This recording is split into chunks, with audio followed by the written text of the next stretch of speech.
What's up, folks? In this video, I want to talk to you about my first 2 days working at my new job. The type of company it is, it's like a cab company, and basically there's special needs people that needs to go to and from places, and a lot of it is students. So it's a wheelchair ramp vehicle, and it holds one wheelchair. And it's been a weird ass fucking couple days, a weird ass lifetime, yo. This planet is weird as shit. They got a lot of frustration. So let me clear some shit up, yo. All right. I was driving with my pops down one of the streets around his house, and a van showed a sign on the back of it saying hiring drivers. So I called the number. Bam, right? They said, come in and fill out an application. I went in. Bam. Pay this amount of money. Pay that amount of money. Pay this amount of money to go get this type of background check. Go get fingerprints. Go get IDs. You know, all of that stuff. So it was about 2 different payments. And 2 or 3. There was like a initial payment, like $25 or something. So, and then the fingerprint, and then something else, a background check. Oh, background check, yeah. No, child abuse clearance. But I'm not sure if you had to pay for that. One of them was like $13. There was a $25 fee. And yeah, so it was 3 different payments I paid, right? So I did the payments, and then boom, I get a call. They're saying all your stuff came back cleared, you know, we're gonna get your info out there, set you up on a route. All right. So I didn't have no orientation. Like, where the hell where's the dispatch room? Who's the manager? Who's the HR person? Who's the general manager? None of that shit, yo. And a fucking incident just happened today. And it's weird, yo. Because when you're going through the child training, abuse training, it's a lot of legal stuff. That's a headache, yo. It's a lot of stuff you got to cram in like 3 hours. And then you take a test. But you take tests throughout the whole process. But anyway, when you read the stuff, you're going to develop an understanding about how serious being a child attendant is, right? So you got to like report incidents and all kinds of stuff, but you got to know how to do it. So it's a serious situation. So there's a lot of legal liability with it also, because I'm an attendant, right? But the company, I believe it's the industry as a whole, not necessarily the company, but they put you down as a contractor, independent contractor. So they're like signing, in order for you to work, you got to sign all your liability stuff away, right? So yeah, you could go work, but we're not responsible for anything that happens between you, the driver, and the patient. So whatever abuse happens, they're not responsible. Bam, that's the situation. So today, I had a weird ass incident with the driver, and you're supposed to, based on my understanding of being an EMT, I understand like the bodily functions and the lap belts and stuff. The driver, right? I'm not supposed to be in the back. I'm not supposed to request training on safety, right? That's like the policies or something. But because of my prior background, I knew this shit was a dangerous situation. The dude placed lap belt over the arm rail, across the midsection, down into here under the next arm rail, right? On a seventh grader. And what happened is, well, there wasn't any accidents, but in the event there was an accident, boom, it's going to cause so much damage in her abdominal area, and she could potentially die, yo.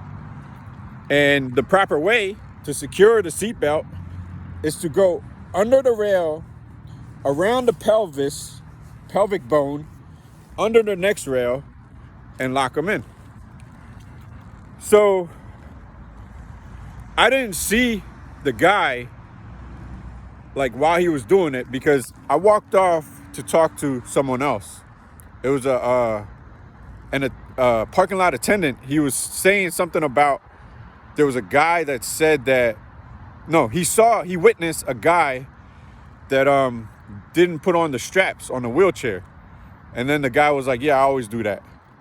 So I don't know. So I reported that shit, but that's what he was telling me while the driver was securing the person that I'm responsible for, the attendant, as the attendant. So the guy, as I'm talking to this guy, finishing up, he locks it up, pulls it down, and I walk around and I get in, and we take off and we drop the student off. When we get out the car, that's when I noticed what the guy did. And I was like, oh shit, this dude don't know what the fuck he's doing. He does not know what he's doing. So I was like, yo, man, we got to go back to base. I got to report this, right? So this motherfucker, got mad. And then he started to blackmail me, abuse of power as a driver, right? And he was like, I don't have to pick you up at your house anymore, so you're gonna have to meet me somewhere. So it's like an independent thing where you take the cab home and you just work it out, right? So the dude always picks me up at a corner and we go pick up the rider, the student, the passenger, right? So I'm like, what the fuck? What kind of shit is this, yo? I'm protecting the safety of the rider, who's a double disabled situation, which is physically disabled and mentally disabled. And the dude is literally like trying to make my life harder because I pointed out his flaws. So he's a Muslim. That's one of Allah's souls that's going to go to heaven, Straight up, fuck me over, but he gets to go to heaven with Allah. And it's like we started beefing in the car. So we talked to the supervisor or whatever. And that was even more weird because the supervisor, it's my first day, my first 2 days. I ain't go through any like training with the physical equipment. And then the supervisor gonna look at me like, why were you in the back with the rider? Like if I'm a pervert or something, And I'm like, because I was helping out. So like they don't want the attendant, right, to help out the driver with the wheelchair, right? But there's some legal shit that's going on that's illegal, because if this car flips over or whatever and I survive, right, this is what the fuck happens. This is why I, as an attendant, have a right to participate in the safety training of this securing the passengers with seatbelts. Because the motherfucker went to the supervisor and straight up lied, yo.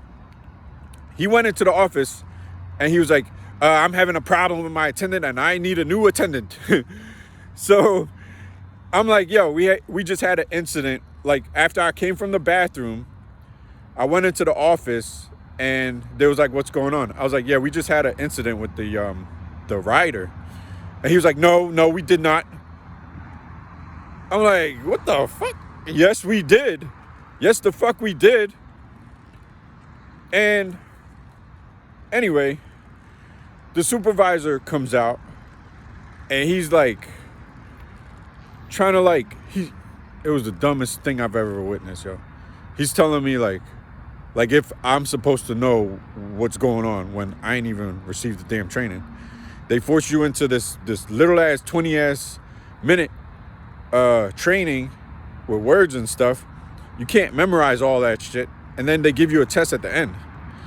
And I'm like, there's no physical training with the stuff. So back to the legal liability. There's no friends in legal liability, yo. Because his screw up, I'm not paying for that shit. You understand? And I hope you understand. And I hope y'all don't follow this dude and do what he did. So, or if you're an attendant, protect your fucking selves, yo. Cover your ass, man. Because it's a dog-eat-dog world. And based on what I just did, I'm not responsible for his fuck up. Because now it starts to break down between him and the supervisor. Because I'm starting to see that it's a driver community and they look down on the attendants, right? But if that driver fucks up, I'm also responsible, because when I'm sitting on a stand with a jury, the lawyer's gonna ask me like, you're responsible for them? Why didn't you point out the situation with the belt? I don't have any training. So now the company, they don't have any liability because I signed away all my rights and whatever, because they force you to, sign up as an independent contractor. So now there's some kind of blame on me based on the type of training that just happened, because they force you into this weird training. And then what happens is, because I got the training, they're going to tell me that, oh, you know that you were supposed to watch out for the safety of the rider and report dangers and stuff like that. And they're going to ask you weird questions about the safety questions when you go to court. So the jury, they're going to be like, all right, this guy's a professional. He's trained. He signed off. He should have knew it was a dangerous situation, even though I didn't have the training, right? They're going to be like, all right, so he's still partially liable for punitive damages, right? So now it's going to be like, damn, that's some fucked up shit. So I got to go sue the driver because, it's a weird shit. And they don't even pay these attendants much money. And the driver don't even have much money, because I had to get a lawyer on my own because I'm an independent contractor. I barely make money off of this shit. I could barely survive, yo.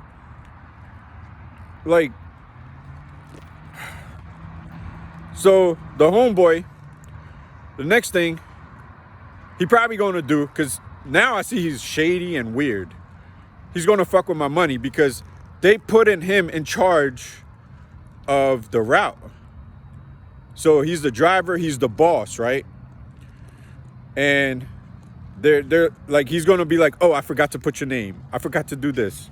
So now I gotta find another route and get with another driver, because I gotta protect my own pocket. I got family too.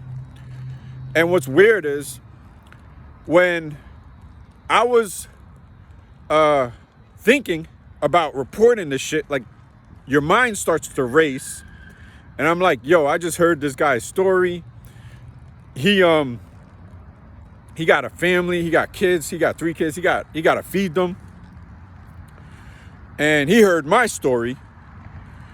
And I got family, I got to help them out. They got mental health problems. My dad is old. And I got to help feed them. I got to help take care of them. So we both got burdens and responsibilities. So my mind is racing. And I'm like, damn, yo, I feel bad for this shit. Before he tried to lie and twist the story. And I was like, damn, yo. But I got to protect the rider, man. Fuck that, yo. I'm going to say something. And that's what I did. So you got to be careful in this industry, in the transportation industry, because another thing he asked me, he was like, so how long you plan on staying with the company? And that shit's a trick question, yo. That shit's a really, really trick question, because the way he talks to the supervisor, it's like he trying to be buddy. Like every time he goes in, he be like, yeah, they know me. Just tell them it's me. You know what I mean? So he talks like that.